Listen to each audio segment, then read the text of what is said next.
সবাইকে শুভ সন্ধ্যা। HD homeo medical একাডেমির পক্ষ থেকে আমি আপনাদেরকে জানাচ্ছি শুভেচ্ছা ও স্বাগত। আশা করি আপনারা সকলেই ভালো আছেন। আমরা আজকে যেটা নির্ধারিত ক্লাস আমাদের থাকে অর্গানন অফ মেডিসিন, সেখান থেকে আবারও আলোচনা করতে যাচ্ছি। আমরা গত সপ্তাহে আমাদের ক্লাসটা মিসিং ছিল। আমার একটু ব্যক্তিগত প্রয়োজনে আমি ঢাকার বাইরে থাকায় এটা অফ ছিল। তো আমরা লাস্ট যে ক্লাস করেছিলাম তখন আমরা সম্ভবত 124 নম্বর অ্যাফোরিজম পর্যন্ত আলোচনা করেছিলাম। আজ আমরা 125, 26, 27 এবং 28 যদি সম্ভব হয় আমরা একবারে আলোচনাটা শেষ করে রাখবো।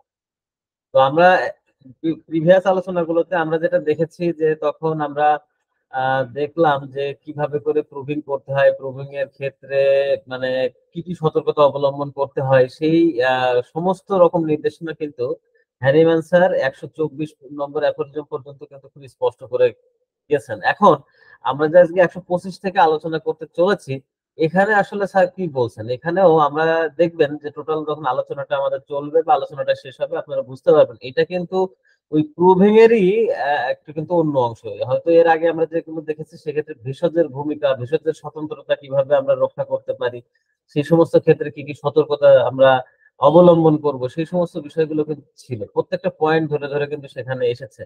সেক্ষেত্রে আমরা দেখেছি লাস্ট অ্যাফোরিজমে আমাদেরকে বলা হয়েছে যে যখনই কোনো একটা কিছু তৈরি করা হবে সেক্ষেত্রে সেটা যেন মানে গাজন বা আপনার ফার্মেন্টেশন হওয়ার আগেই সেটাকে তার ভিতরে অ্যালকোহল দেওয়া হয় বা সেভাবে সংরক্ষণ করা হয় বা সদ্য প্রস্তুত করে যেন খাওয়া হয়, কারণ তার জন্য মূল যে ক্রিয়া ওষুধের যে শক্তিটা সেটা যেন অক্ষুণ্ণ থাকা অবস্থায় সেটা যেন গ্রহণ করা হয়। তো এই ধরনের অনেক বিষয় কিন্তু আমরা আসলে প্রিভিয়াস আলোচনাগুলোতে আমরা পেয়ে এসেছি বা আমরা সেভাবে করে দেখেছি যে একটা রেমেডি যখন প্রুভিং এর জন্য প্রক্রিয়াধীন থাকে তখন কি কি ধাপ আমরা অবলম্বন করতে হয় সেই বিষয়গুলো আমরা জেনেছি। আর আজকে আমরা যেটা জানতে চলবো সেক্ষেত্রে হচ্ছে যে আমাদের মূল আলোচনার বিষয়টা থাকবে প্রুভিং সংক্রান্তই। এই যে আপনি ভেষজটা প্রয়োগ করলেন সেই প্রয়োগের ক্ষেত্রে এখন আমাদের করণীয় অন্যান্য বিষয়গুলো কি কি থাকবে সেই ক্ষেত্রে আমরা দেখতে পারবো যে এখানে যারা প্রুভার আছেন প্রুভারদের কি কি মানে মেইনটেনেন্স করতে হবে সেই বিষয়গুলো কিন্তু এখানে আসবে। তো আসুন আমরা আজকের আলোচনায় আমরা প্রবেশ করি। তো প্রথমেই আমরা যেটা দিয়ে শুরু করব সেটা হচ্ছে 125 নম্বর অ্যাফোরিজম। তো যেটা আমি বলছিলাম যে এতক্ষণে আমরা কিভাবে কোনো একটা ভেষজকে প্রস্তুত করব প্রুভিং এর জন্য সেইটা সম্পর্কে আমরা মোটামুটি প্রত্যেকটা ধাপ হ্যানিম্যান স্যার পুঙ্খানুপুঙ্খ ভাবে কিন্তু বিগত অ্যাফোরিজম গুলোতে আলোচনা করেছেন বা সেগুলো সেখানে আমরা সেগুলো জেনেছি। আর এখন আমরা জানতে চলেছি যে যারা প্রুভার ওনাদেরকে কি করতে হবে সেই সমস্ত বিষয়ে বিভিন্ন গাইডলাইন এই সমস্ত অ্যাফোরিজম গুলোতে আমরা জানবো এবং সেই ক্ষেত্রে আরো এর বাহিরেও 128 নম্বর যে অ্যাফোরিজম সেটা অনেক গুরুত্বপূর্ণ একটা অ্যাফোরিজম, সেটা আমাদেরকে অন্যরকম একটা মাত্রা দিবে বলে আমরা বিশ্বাস করছি। তো যাই হোক আমাদের 125 নম্বর অ্যাফোরিজমটা যখন আমরা পড়বো আমরা দেখবো যে আসলে এখানে যেটা বলেছেন স্যার হ্যানিম্যান যে যিনি এখানে পরীক্ষক, এই পরীক্ষককে কি কি সতর্কতা অবলম্বন করতে হবে। তো আমরা কিন্তু ইতিপূর্বে পরীক্ষকের বিভিন্ন গুণাবলী সম্পর্কে কিছু কিছু ধারণা আমরা পেয়েছি। আর এখন আমাদেরকে জানবো এই 125, 26, 27 এখানে খুব স্পেসিফিক ভাবে জানবো যে পরীক্ষকের কি কি সতর্কতা অবলম্বন করতে হবে, কি কি গুণাবলী তার থাকতে হবে, বিষয়গুলো সম্পর্কে আমরা একটা স্পষ্ট ধারণা নিব। এজন্য আমি এখানে জাস্ট সংক্ষেপে এটা লিখেছি যে ওষুধ পরীক্ষাকালে পরীক্ষকের খাদ্য সংক্রান্ত সতর্কতা। আমরা এই অ্যাফোরিজমটার মাধ্যমে হ্যানিম্যান স্যার আমাদেরকে জানাচ্ছেন আমরা কোন একটা ভেষজ যখন প্রুভিং করব তখন আমাদের যে প্রভার ওনাকে কি কি খাবার খাওয়া যাবে কি কি খাবার খাওয়া যাবে না বা ওনার লাইফস্টাইলটা কেমন হবে সেই বিষয়টা সম্পর্কে এখানে একটা ধারণা উনি দিচ্ছেন।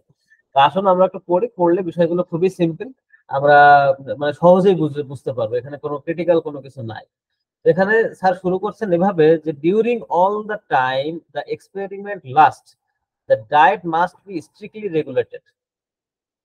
কি বলছেন, ডিউরিং অল দ্য টাইম মানে সকল সময়, কখনকার সকল সময় দ্য এক্সপেরিমেন্ট লাস্ট যতক্ষণ আপনার পরীক্ষাটা চলমান থাকবে ডায়েট মাস্ট বি স্ট্রিক্টলি আপনার রেগুলেটেড, অর্থাৎ খাবারটা অবশ্যই খুব মানে কঠোর ভাবে নিয়ন্ত্রণ করা হবে বা নিয়ন্ত্রিত হবে। It should be as much as possible destitute of spices, অর্থাৎ এটা যথাসম্ভব মানে পরিহার করতে বলা হচ্ছে যে আপনার বা এটাকে ত্যাগ করতে বলা হচ্ছে কি স্পাইসেস খাবারগুলো, অর্থাৎ যেগুলো আপনার মশলা জাতীয় খাবার এগুলোকে পরিহারের জন্য বলা হচ্ছে। Of A purely nutritious and simple character green vegetable. এবং বলছে কি যে সম্পূর্ণরূপে আপনার পিওরলি, পিওরলি মানে কি, মানে একদম মানে খাঁটি বা বিশুদ্ধ, হ্যাঁ, পুষ্টিকর এবং সাধারণ যে সরল প্রকৃতির যে খাবারগুলো, যেটা আমরা বলতে পারি সহজ করে সহজপাচ্য যে খাবারগুলো, সেইগুলা এই এই খাবারগুলো এখানে খেতে হবে। বা গ্রিন ভেজিটেবল বা সবুজ শাকসবজি, এই যে গ্রিন ভেজিটেবলের পরে দেখেন আবার 100, মানে ফুটনোট 100, এটা নিয়ে আমরা ফুটনোটে গিয়ে আরো বিস্তারিত জানবো যে আসলে গ্রিন ভেজিটেবল বলতে স্যার সেখানে কি বলছেন। রুটস অ্যান্ড অল সালাদ, আপনার এই যে শিকড় বাকড় বা আপনার মূল কোনো কিছুর, মূল বলতে দেখেন অনেক সবজি আছে, যেমন আমাদের কি হতে পারে, মূলা, গাজর, শালগম, এগুলো কি রুটস জাতীয় কিন্তু আমাদের খাদ্য এইগুলা, অথবা সালাদ বা সালাদ এই ধরনের কোনো কিছু, এন্ড হার্ব স্যুপ, এবং মানে আপনার কোনো ভেষজের মানে কোনো উদ্ভিদ কোনো পদার্থের বা স্যুপ বা ঝোল, যেটা আর কি বলা হয়, আমরা যখন স্যুপ খাই, ভেজিটেবল স্যুপ খাই না, সেই ধরনের স্যুপ। এখানে দেখেন ব্র্যাকেটে একটা অংশ লিখছে, এটা আমরা একটু পরে পড়ি মানে আলোচনার স্বার্থে। তাহলে কি বলছে যে roots and all the salads and herb soups, ব্র্যাকেটের শেষে এসে বলছে শুড বি অ্যাভয়েডেড, অর্থাৎ যেগুলোর ভেতরে হার্ব মানে কি, মানে আপনি ভেষজ গুণ সম্পন্ন যে ধরনের মানে আপনার স্যুপ আছে বা আপনার পানীয় আছে, এগুলোকে অ্যাভয়েড করতে বলা হচ্ছে। কিছু কিছু খাবার বলা হচ্ছে কি খেতে বলা হচ্ছে, এবং কিছু কিছু খাবার বলছে কি অ্যাভয়েড করতে বলা হচ্ছে। আচ্ছা, এখন স্যুপের ভিতরে যে ব্র্যাকেটে যেটা বলছে সেটা এখানে কি বলছেন sir, which even when most carefully prepared possess some disturbing medicinal qualities, মানে এটা দেখা যাচ্ছে খুব সতর্কতার সাথে প্রস্তুত করা সত্ত্বেও যার মধ্যে কিছু ঔষধের গুণাবলী থাকবে, এই ধরনের যে বিষয়গুলো আছে সেগুলোকে পরিহার করতে বলা হচ্ছে। ঠিক আছে, the drinks are to be those usually partaken of as little stimulating as possible. অর্থাৎ এখানে বলা হচ্ছে যে মানে আপনার the drinks are to be those usually partaken of, মানে আপনি নিত্য নৈমিত্তিক বা প্রত্যেকদিন যে ধরনের আপনি পানীয় খান সেগুলো আপনি পান করবেন, এবং সেটা কি আমি তো বর্তমানে মিক্স করিয়া বাদ দিলাম কিন্তু বড় হয়েছে করে দেন তো। আমি একটা আচ্ছা, কি বলা হচ্ছে যে as little stimulating as possible, অর্থাৎ বলা হচ্ছে যে আমরা যে নিত্য নৈমিত্তিক যে পানীয়টা যেটা পান করে থাকি সে ধরনের পানীয়ই আমরা পান করতে পারবো, কিন্তু মানে এবং সেটা কি এটাও উনি আমার পাশাপাশি বলেছেন যথাসম্ভব কম উত্তেজক জাতীয় এই ধরনের পানীয় আমরা পান করতে পারবো। অর্থাৎ এই অ্যাফোরিজমটা যদি আমরা একটু পড়ি তাহলে এখানে মানে এক বাক্যে যদি আমরা আনি, তাহলে স্যার এখানে কিছু নির্দেশনা দিচ্ছেন। কি নির্দেশনা দিচ্ছেন, যে আমাদের যারা প্রভাত থাকবেন কোন ভেষজের ঔষধি গুণ মানে আবিষ্কারের জন্য যারা এখানে নিবেদিত থাকবেন, ওনারা কি করবেন, ওনারা যখন এই পরীক্ষাটা চলমান থাকবেন তখন ওনাদের খাদ্য অভ্যাসটা কেমন থাকবে সেইটা সম্পর্কে স্যার এখানে ধারণা দিচ্ছেন। সেই ধারণা আমরা কি পেলাম, আমরা পেলাম যে ওনারা যথাসম্ভব সহজপাচ্য খাবার খাবেন, মশলা জাতীয় খাবার সম্পূর্ণরূপে পরিহার করতে হবে, আপনার যেখানে ভেষজ জাতীয় কোনো কিছু থাকবে সেই সমস্ত বিষয়গুলোকে সম্পূর্ণ পরিহার করতে হবে। এখন কেন এগুলো বলেছেন স্যার, এটা কিন্তু প্রশ্ন আসবেই, তাই না, যে কেন স্যার কিছু কিছু খেতে বলছেন কিছু কিছু খেতে না করছেন। এর কারণ কিন্তু খুব স্পষ্ট। কারণ আমরা যেহেতু কোন একটা মেডিসিনের গুণাবলী সম্পর্কে জানতে চাচ্ছি ওই প্রুভারের মাধ্যমে, তাকে ভেষজ গ্রহণের মাধ্যমে, এখন আমরা তাকে স্বাভাবিক যে খাদ্য খাবার সেই খাদ্য খাবারের মধ্যেও যদি ওষুধি গুণ সম্পন্ন কোনো খাদ্য খাবার তাকে খাওয়াই খাওয়াই বা খেতে দেই, তাহলে তখন যে জিনিসটা ঘটতে পারে, যে যে ভেষজটা আমরা পরীক্ষা করতে চাচ্ছি তার যে কিছু ঔষধি গুণাবলী, আবার যেটা স্বাভাবিক খাদ্য খাবার তার মধ্যে যে ঔষধের গুণাবলী আছে, এই দুইটা মিলেমিশে একাকার হয়ে যেতে পারে। তখন আপনি ধরতে পারবেন না যে আসলে কোনটা ওনার স্বাভাবিক খাদ্যের কারণে সৃষ্ট লক্ষণাবলী, নাকি কোনটা আপনার যে ভেষজটা আপনি পরীক্ষা করতে চাচ্ছেন তার দ্বারা সৃষ্ট লক্ষণাবলী। এই জিনিসটা কিন্তু তখন আপনার মানে আলাদাভাবে পৃথকভাবে নির্ণয় করা যাবে না। ফলে কি হবে, আপনার যে লক্ষ্য যে কোনো ভেষজের গুণাবলী সম্পর্কে তথ্য উদ্ঘাটন করা, সেটা কিন্তু আপনার অসম্পূর্ণ থেকে যাবে। আপনার যেটা হবে যে এখানে আপনি অস্পষ্ট একটা মানে অন্ধকারাচ্ছন্ন কোনো কিছু আপনি লক্ষণ সমষ্টি পাবেন, যার ভিতরে কিনা ওই নির্দিষ্ট যে মেডিসিন তার একক কোনো লক্ষণ থাকবে না, সেখানে অন্য কিছুর সংমিশ্রিত একটা লক্ষণ থাকবে। আচ্ছা, এছাড়াও ধরুন আপনি তাকে কোনো সেই প্রভারকে এমন কিছু খাবার দিলেন যে খাবারটা গ্রহণ করলে দেখা যাচ্ছে তার হয়তো বা আপনার ওই ঔষধি গুণ সম্পন্ন না, যেমন ধরুন আপনি খুব মশলা জাতীয় খাবার দিলেন। তো যখন একটা মানুষের শরীরে কোনো একটা মানে ফরেন কোনো কিছু একটা প্রয়োগ করা হচ্ছে প্রুভিং এর উদ্দেশ্যে, সেই সেটা তো গিয়ে তার জীবনী শক্তিকে তো এমনি বিশৃঙ্খল করবে। যখনই বিশৃঙ্খল করবে তখন এর সাথে যদি আপনি কোনো উত্তেজক খাবার মানে আপনার গুরুপাক জাতীয় যদি কোনো খাবার দেন, এটা তো হতেই পারে একটা সুস্থ মানুষ যার ভিতরে প্রুভিং করা হচ্ছে না তাকেও যদি গুরুপাক জাতীয় খাবার খাওয়ানো হয়, হতেই পারে কোনো ফুড পয়জনিং হতে পারে।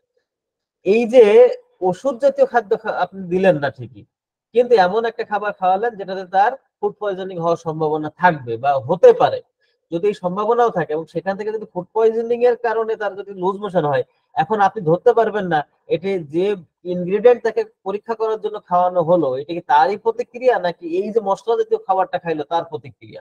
ফলে এখানেও কিন্তু আপনার ভেতরে একটা সংশয় তৈরি হয়ে যাবে, আপনি স্পষ্ট চিত্র কিন্তু পাবেন না।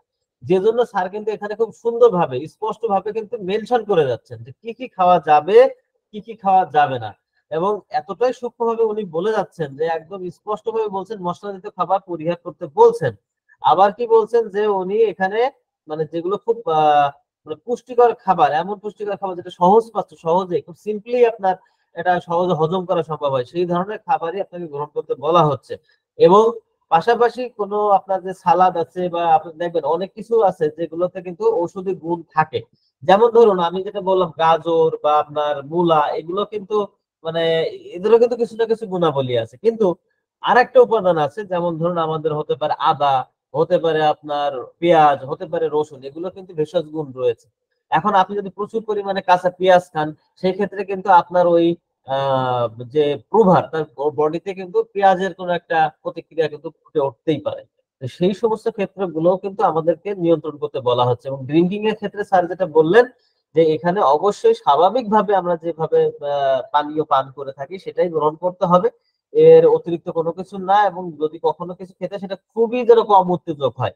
অর্থাৎ আপনি একদিকে যেমন আহ গুরুপাক জাতীয় খাবার খেয়ে নিজের হজম শক্তিকে বিব্রত না করবেন সেদিকে যেমন আপনাকে লক্ষ্য রাখতে বলা হচ্ছে, আবার ভেষজ গুণ সম্পন্ন কোনো খাদ্য খাবার থেকেও বিরত থাকতে বলা হচ্ছে। আবার পানীয়ের ক্ষেত্রে যেন এক্সাইটিং কোনো কিছু আপনি না খান, যেমন আপনি কোনো ধরনের উত্তেজক যে সমস্ত পানীয় থাকে সেই ক্ষেত্রে সেই সমস্ত বিষয়গুলো যেন আপনি না গ্রহণ করেন। যেমন হতে পারে আপনি আঙুরের রস খাচ্ছেন, আঙুরের রসের ঘটনাটা কি ঘটে বলেন তো? আঙুরের রসে কিন্তু ওর আঙুরের রসের ভেতরে কিন্তু উত্তেজনার একটা মানে উত্তেজকর ওর ভিতরে একটা ক্ষমতা কিন্তু থাকে আঙুরের রসে। এখন আপনি ড্রাগ প্রুভিং এর সময় যদি এটা গ্রহণ করেন, করার পরে যদি আপনার ভিতরে কোনো নেশা জাতীয় কোনো কিছু একটা তৈরি হয়, তখন আপনি কিন্তু সিদ্ধান্ত নিতে পারবেন না যে আমাদের এই ওষুধটা আসলে এইরকম উত্তেজনা তৈরি করে নাকি এটা আসলে অন্য কোনো কিছু কারণে হচ্ছে, আঙুরের কারণে হলো নাকি ওই ওষুধেরই গুণের কারণে এটা হচ্ছে, আপনি তখন কিন্তু নিতে পারবেন না।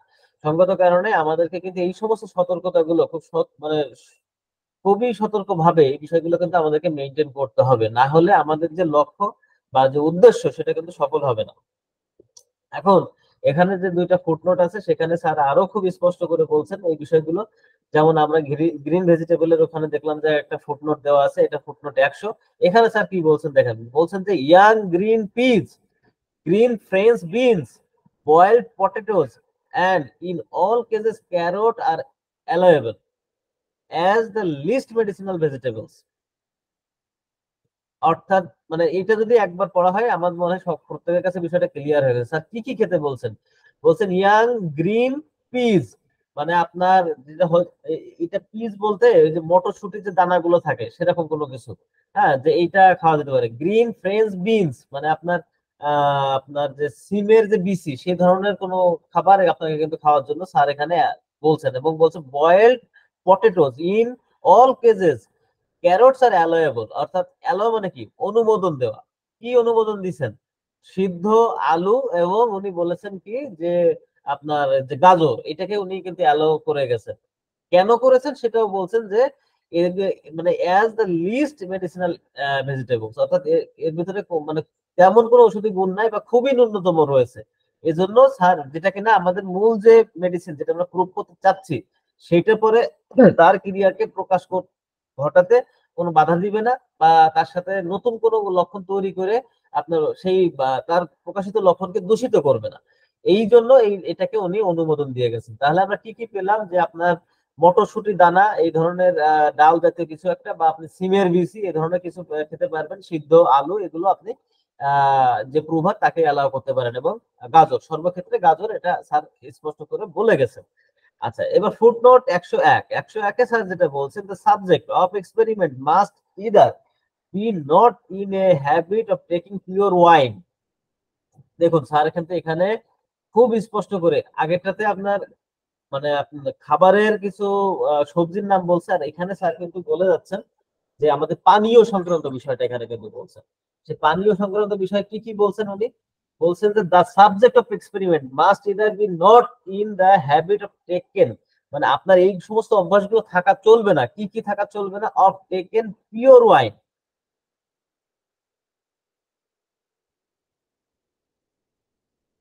কি কি? যে পিওর ওয়াইন, আপনার মানে বিশুদ্ধ যে মদ, সেটা ব্র্যান্ডি, কফি অর টি, এগুলো কিন্তু আপনার এই খাদ্য অভ্যাসের মধ্যে থাকা চলবে না। অথবা একটা হচ্ছে কি, যে এইগুলো ওই যিনি প্রভা তার খাদ্য অভ্যাসের মধ্যে এটা থাকা চলবে না। অথবা আরেকটা কথা উনি বলছেন, or he must have totally abstained, অর্থাৎ উনি সম্পূর্ণরূপে মানে পরিত্যাগ করবেন বা আপনার এটা পরিহার করবেন কি, for a considerable time previously, অনেক আগে থেকেই উনি একটা খুব মানে বড় ধরনের একটা সময় এটা কিন্তু গ্যাপ দিবেন। হয়তো হতে পারে প্রভার হয়তো ড্রিঙ্কস করতে অভ্যস্ত বা উনি ড্রিঙ্কস করে থাকেন, এবং তাকে আপনি প্রভার হিসেবে রাখতে চাচ্ছেন টিমে। তো সেই ক্ষেত্রে তাকে যদি আপনি রাখতে চান, যেহেতু উনি ড্রিঙ্কস করে থাকেন, এই জন্য ওনাকে বলা হচ্ছে যে অবশ্যই ওনাকে মানে ওনাকে বিরত থাকতে হবে একটা কনসিডারেবল টাইম, মানে একটা খুবই মানে আপনার এটাকে কি বলা যায়, একটা খুব নির্দিষ্ট একটা বড় ধরনের সময় পর্যন্ত তাকে আপনার এই সমস্ত ওয়াইন থেকে বিরত থাকতে হবে। সেটা হতে পারে 1 মাস 2 মাস।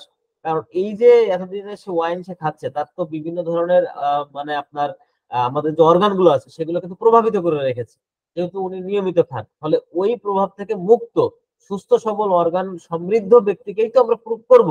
তাহলে সেইটা যখন করতে হবে, যেহেতু উনি অভ্যস্ত, ওনাকে কমপক্ষে 2 মাস বা 3 মাস বা তারও অধিক সময়, যতক্ষণ না মনে হয় আপনার যে না উনি এখন প্রুভিং এর জন্য মানে প্রস্তুত, ততক্ষণ পর্যন্ত ওনাকে কিন্তু এইগুলো থেকে সম্পূর্ণ মানে বিরত রাখতে হবে। কোথা থেকে? Previously from the use this injurious beverage, অর্থাৎ এই ধরনের ক্ষতিকারক যে সমস্ত উপাদান বা খাদ্য গুলো রয়েছে সেগুলো থেকে, ব্যবহার থেকে ওনাকে বিরত থাকতে হবে। Some of which are stimulating আর আদার্স মেডিসিনাল, মানে যেগুলা আপনার উত্তেজক অথবা কিছু ভেষজ গুণ সম্পন্ন, এই ধরনের যে সমস্ত খাদ্য খাবার গুলো রয়েছে সেগুলো ওই প্রভারের থেকে বা এই পানীয় গুলো যেগুলো রয়েছে, যেগুলো আপনার উত্তেজক অথবা ঔষধি গুণ সম্পন্ন, সেগুলো ওই প্রভাব থেকে কমপক্ষে 2 মাস বা 3 মাসের একটা ব্যবধান তাকে রাখতে হবে। রাখার পরে তাকে প্রুভিং এর জন্য নিয়োগ দেওয়া যেতে পারে। অর্থাৎ ফুটনোট 101 সেখানে আমাদের কতগুলো ভেজিটেবলস এর কথা বলেছেন স্যার। সেই ক্ষেত্রে আমরা পেলাম মটরশুঁটি বা আমাদের সিমের বীজ বা সিদ্ধ আলু, এবং সর্বক্ষেত্রে উনি গাজরকে অ্যালাউ করছেন। আর ফুটনোট 101 এ যেটা বলছেন, এটা পানীয় সংক্রান্ত বিষয় নির্দেশনা দিচ্ছেন, যেখানে কিনা উনি বলছেন যে যিনি প্রভার উনি যেন অবশ্যই এই উত্তেজক পানি যেমন ওয়াইন, ব্র্যান্ডি, কফি এগুলো থেকে যেন সম্পূর্ণরূপে বিরত থাকে। আমি জানি না আপনারা এখানে যারা আছেন আপনারা হয়তো এই তথ্যটা আরো আমার থেকে ভালো জানতে পারেন। আমি এটা শুনলাম কোন একজনের কাছ থেকে, সেটা সম্ভবত স্যার ভিতলকাস স্যার এরকম একটা কথা বলেছেন। আমরা দেখবেন যে অনেক ধরনের আমাদের মেডিসিন আছে, যখন আমরা কোনো আমাদের পেশেন্টকে প্রয়োগ করি, তখন কিন্তু আমরা বলে থাকি যে আপনি এই খাদ্যটা খাবেন না, সেটা কোনটা যেটা কিনা ওই মেডিসিনের কাজকে বাধা দেয়।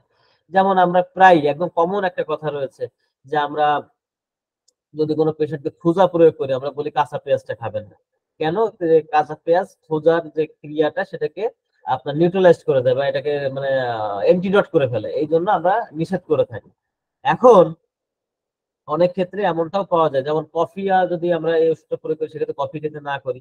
কিন্তু আমি যেটা শুনলাম যে ভিতলকাস স্যার এরকম একটা ওনার গবেষণায় যেটা এসেছে, যে কোনো ধরনের মানে হোমিওপ্যাথিক মেডিসিন যখন কোনো পেশেন্টকে প্রয়োগ করা হবে, ওই পেশেন্টকে স্পষ্ট করে বলে দিতে হবে উনি কফিটা না খান। কারণ ওনার রিসার্চে নাকি এসেছে যে কফি যে কোনো ধরনের হোমিও ওষুধের গুণাগুণকে প্রভাবিত করে বা অনেক ক্ষেত্রে নষ্টও করে দেয়। তো এইটা আমি মানে অথেন্টিক কোনো সোর্স থেকে পড়ে আমি শুনিনি, কারো একজনের মুখে শোনা। ফলে আপনারা যদি এর থেকে আরো বিস্তারিত জানেন সেটা আমাদেরকে শেয়ার করতে পারেন। আর না জেনে থাকলে এটা মেনটেন করবেন। কারণ এই ধরনের কথা কিন্তু দেখেন আমাদের অর্গাননস কিন্তু স্যার বলছেন, কি বলছেন, যে কফি কিন্তু ব্যবহার করা মানে গ্রহণ করা চলবে না। কার? ওই প্রুভারে। কখন? যখন উনি প্রুভিং এর মধ্যে থাকবেন। তাহলে নিশ্চয়ই কপিতে কিছু না কিছু রয়েছে, এটা কিন্তু আবারও এই অর্গাননের মধ্যে দিয়ে কিন্তু আমরা সেটা প্রমাণ করতে পারি।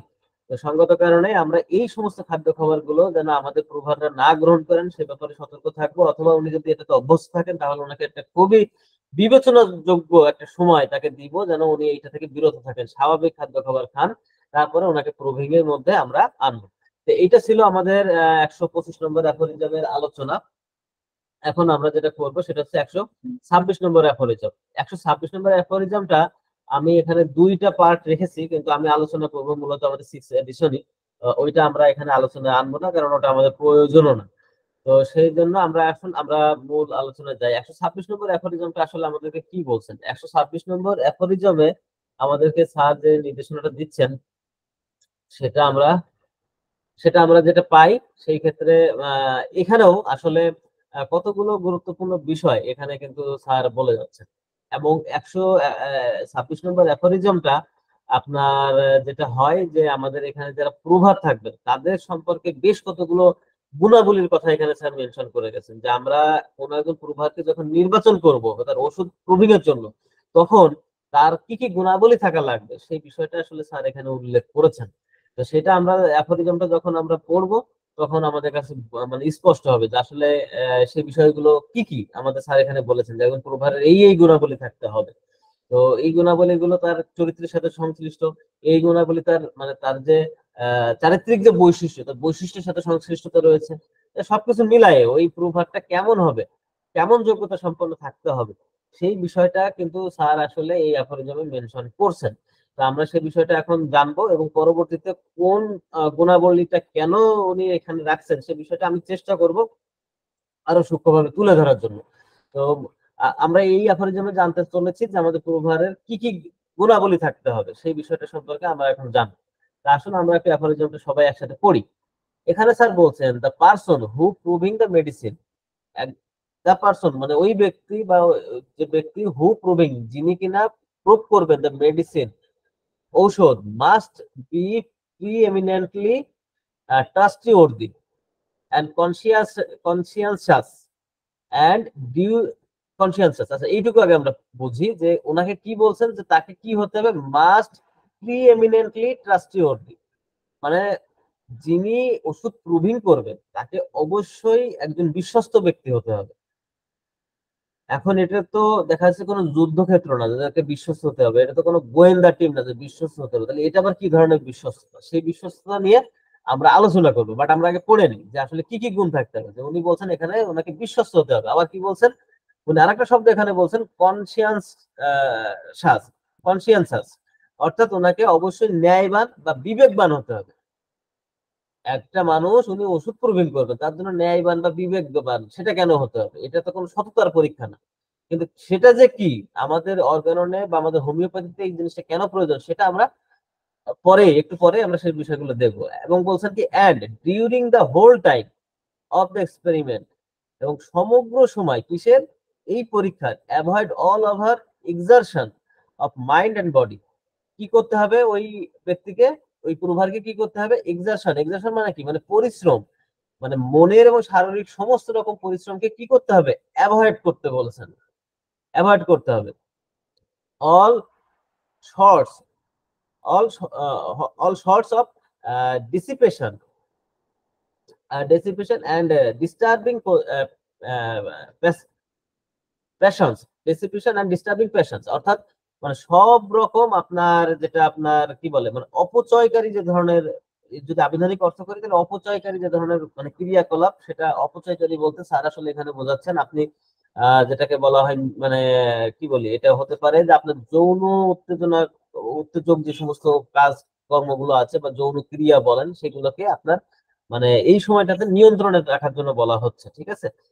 এবং ডিস্টার্বিং প্যাশনস, অর্থাৎ আপনার যেগুলো আপনার মানে এইটাকে কি বলে মানে আমাদের কাম রিপু যেটা, এইগুলোকে যেন ডিস্টার্ব করে এরকম কোনো কিছুকে আপনার সম্পূর্ণরূপে মানে অ্যাভয়েড করতে হবে। He should have no urgent business, he should মানে ওই প্রুভারে should have no urgent business, কোন রকম জরুরি কাজ থাকা যাবে না।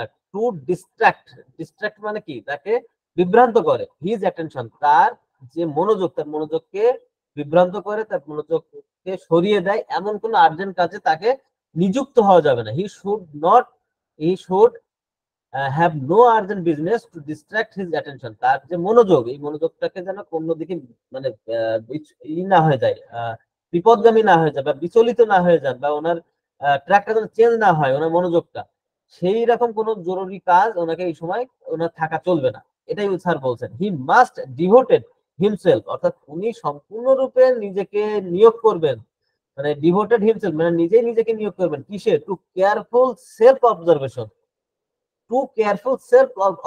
অর্থাৎ নিজের যে পর্যবেক্ষণ, মানে স্বয়ং যে পর্যবেক্ষণ উনি এটা খুব যত্ন সহকারে যেন উনি করেন, সেটার প্রতি উনি নিজেকেই নিজে নিয়োগ করবেন। And not be disturbed while so engage, এবং কোনোভাবেই মানে বিরক্ত হন এরকম কোন রকম এঙ্গেজমেন্ট বা ব্যস্ততা কোনো কাজের মধ্যে ওনাকে সম্পৃক্ত হওয়া চলবে না। His body must be in in what is for him. দেখেন এখানে এবার উল্টো ভাবে কথাটা বলছেন। কি বলছেন? হিজ বডি মাস্ট বি, তার শরীর অবশ্যই, in what is for him a good state of health, and he must possess a sufficient amount of intelligence to be able to express। আচ্ছা, এইটুকু আগে পড়ি যে এখানে স্যার বলছেন যে তার স্বাস্থ্যের জন্য যেটা সব থেকে ভালো উনি ঠিক সেইভাবে করেই চলবেন। অর্থাৎ ওনার ভেষজ গ্রহণের পরে যেন কোনো প্রক্রিয়াতে তার শরীর মানে আপনার বিকৃত না হয়, অন্য কোনো কিছুর দ্বারা যেন তার জীবন শক্তি প্রভাবিত না হয়, এই সেইভাবে চলার জন্য, যেটাতে উনি সম্পূর্ণ সুস্থভাবে থাকবেন, সেই অনুযায়ী চলার জন্য উনি স্যার এখানে নির্দেশনা দিচ্ছেন।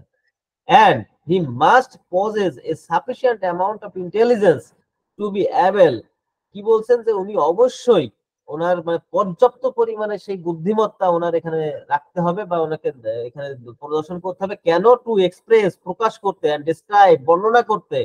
এক্সপ্রেস মানে কি? এক্সপ্রেস মানে মানে প্রকাশ করা, আর ডিসক্রাইব মানে বর্ণনা করা। অর্থাৎ উনি যখন কোনো ভেষজ গ্রহণ করলেন তখন তো ওনার শরীরে বিভিন্ন ধরনের আপনার প্রতিক্রিয়া দেখা দেবে। সেই প্রতিক্রিয়াটা এক্সপ্রেস মানে কি? আপনি যখন মানে ধরুন আপনার তত্ত্বাবধানে উনি প্রুভ করছেন, তখন আপনি ওনার এক্সপ্রেশন দেখে বুঝবেন, ওনার প্রকাশ দেখে, ওনার আচরণ, চোখ, মুখ, তার স্কিন, সমস্ত মুভমেন্ট দেখে আপনি যেন বুঝতে পারেন যে ওষুধে কি কি তার অ্যাবনরমালিটি তৈরি করেছে, স্বাভাবিক অবস্থা থেকে কি কি পরিবর্তন এনেছে, এটা যেন আপনি তার এক্সপ্রেশনে বুঝতে পারেন। সেজন্য বলছে এটা যেন উনি যথেষ্ট পরিমাণ ওনার সেই বুদ্ধিমত্তাটা সক্রিয় রাখতে হবে, এক্সপ্রেস করতে, এন্ড ডিসক্রাইব হিজ সেন্সেশন, তার অনুভূতি, সেন্সেশন মানে কি? অনুভূতি, তার অনুভূতি প্রকাশের বর্ণনা করার ক্ষেত্রে ইন অ্যাকুরেট টার্মস, একদম সঠিকভাবে।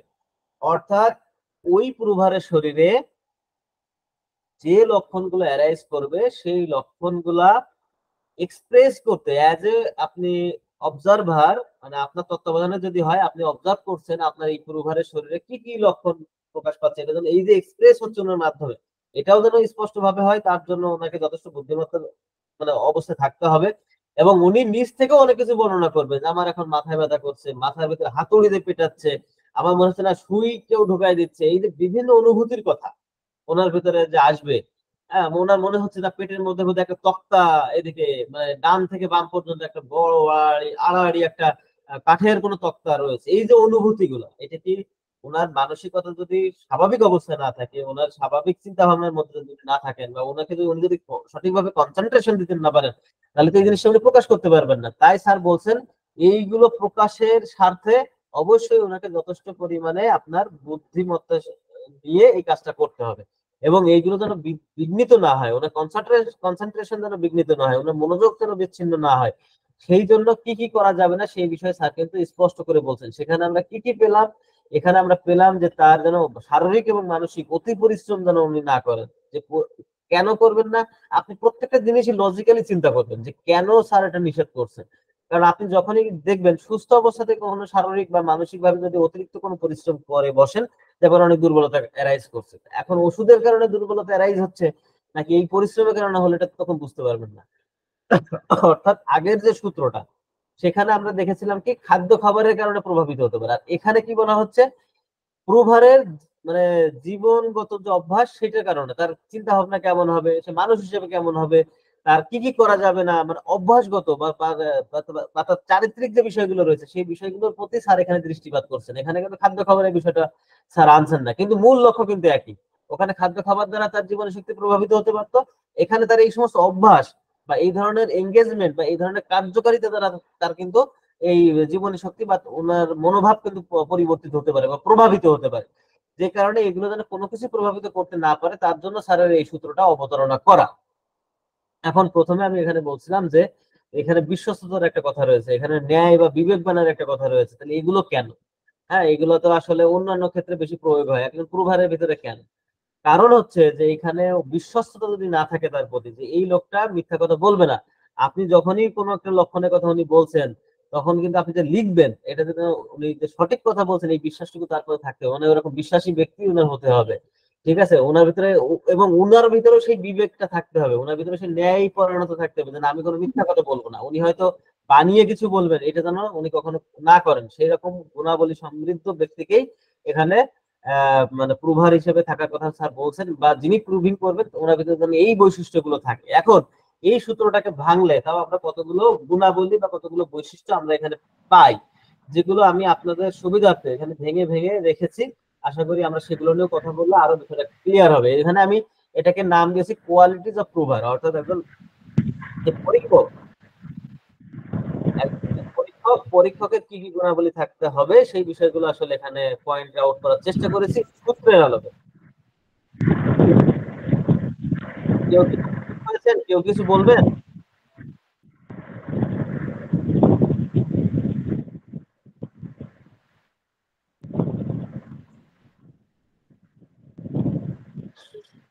যন্ত্রটা একটু দেখুন তো, একটা আনমিউট হয়েছেন যে কোনো একজন।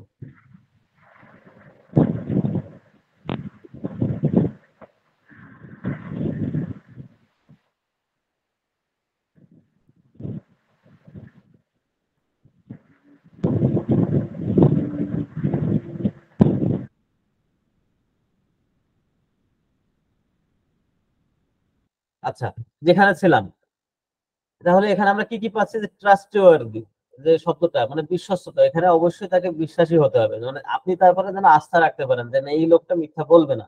আবার ওনার ভিতরে এই যে কনসিয়ান্সেস যেটা আর কি, মানে উনার ভিতরে সে ন্যায়পরায়ণতা থাকতে হবে, যে উনি মিথ্যা বলবেন না বা উনি কোনো কিছু বিকৃত করে উপস্থাপন করবেন না, ওনার যথাযথ যেটা আছে উনি মানে ন্যায়পরায়ণ ভাবে বিবেকবান ব্যক্তির মতো সেটা উনি উপস্থাপন করবেন। এরপরে কি থাকতে পারে, এনভায়রনমেন্ট, এই যে এনভায়রনমেন্ট অর্থাৎ পরিবেশগত যে বিষয়টা, এটা কিন্তু মানে এটা কোয়ালিটি বলতে, আর আমি হেডিং তো দিয়েছি কোয়ালিটিজ অফ প্রুভার, এখানে এনভায়রনমেন্ট কেন, কারণ এই এনভায়রনমেন্টে কতগুলো আবার সাব উপাদান আছে, এই উপাদানগুলোর কারণে ওনার কিন্তু এই সময় প্রভাবিত হতে পারেন উনি, এই জন্য তখন প্রুভিংটা আপনার বিফল হতে পারে, তার জন্য এটা রাখা। সেখানে আমরা এনভায়রনমেন্টে কি কি রেখেছি, যে avoid both mental and physical exertion, অর্থাৎ ওনাকে এমন পরিবেশে রাখতে হবে যেখানে যেন ওনার এই যে শারীরিক বা মানসিক ভাবে অধিক পরিশ্রম হয় এমন কোনো কর্মকাণ্ডে যেন উনি লিপ্ত হতে না হয়, সেই বিষয়টাকে আপনার এই যে ডিবাচারী অর্থাৎ মানে কোন রকম আপনার মানে কি বলা যায়, এটা অতি যৌন ক্রিয়া বা ব্যভিচারিকা বা আপনার মানে ওনার যে রিপু কাম রিপু যেটা, সেটাকে যেন উনি মানে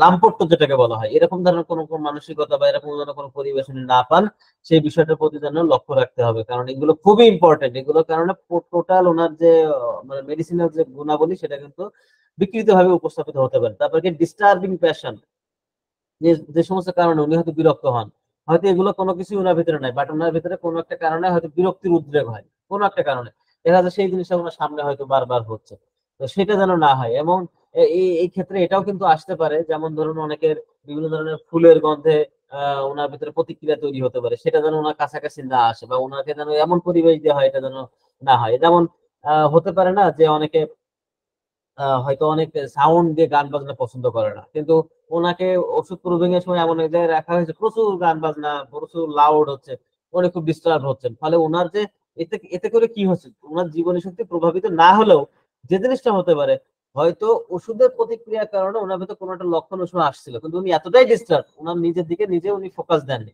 উনি কনসেন্ট্রেশন দেননি, ফলে ওই লক্ষণটা মিসিং হতে পারে। যে জন্য এরকম কোন ডিস্টার্বিং পেশেন্টও যেন ওনাকে মানে বিরক্ত করতে না পারে, ওনার ওনার পরিবেশটা যেন এটা দ্বারা প্রভাবিত না হয়, সেটাও এখানে বলা আছে। নো আর্জেন্ট বিজনেস, কোন রকম মানে খুব ব্যস্ততা থাকবে, কোনো একটা বাড়তি চাপ থাকবে মানসিক, এই ধরনের কোনো কিছু যেন তার ভিতরে না আনা হয়, যে উনি এখন প্রুভিং এ আছেন, এখন ওনাকে যদি বলা হয় যে না, আপনার বাড়িতে একটা বিপদ ঘটছে বা আপনার বাড়িতে এই কাজটা করতে হবে, তাহলে তো উনি হয়তো এটাতে ইনভলভ হয়ে গেলেন। উনি তখন আর এই যে নিজেকে নিজে ফোকাস করবে সেটার মধ্যে উনি থাকলেন না, উনি তখন পারিবারিক কাজে ব্যস্ত হয়ে গেলেন। অর্থাৎ আপনার এই প্রুভিং এর কাজটা কিন্তু ব্যাহত হতে পারে। কিপ হিমসেলফ এট গুড হেলথি স্টেট, অর্থাৎ ওই ব্যক্তিকে আপনার উনি যেভাবে করে কমফর্ট ফিল করেন, উনি যেভাবে করে সব থেকে সুস্থ থাকেন সেভাবে করে ওনাকে রাখতে হবে। তাহলে যেমন উনি হতে পারেন যে অনেক বেশি হয়তো গরম কাতর, তাহলে ওনাকে এমন ওয়েদারে রাখা যাবে না যেখানে ওনার মানে এমনিতেই উনি অসুস্থ হয়ে পড়ে।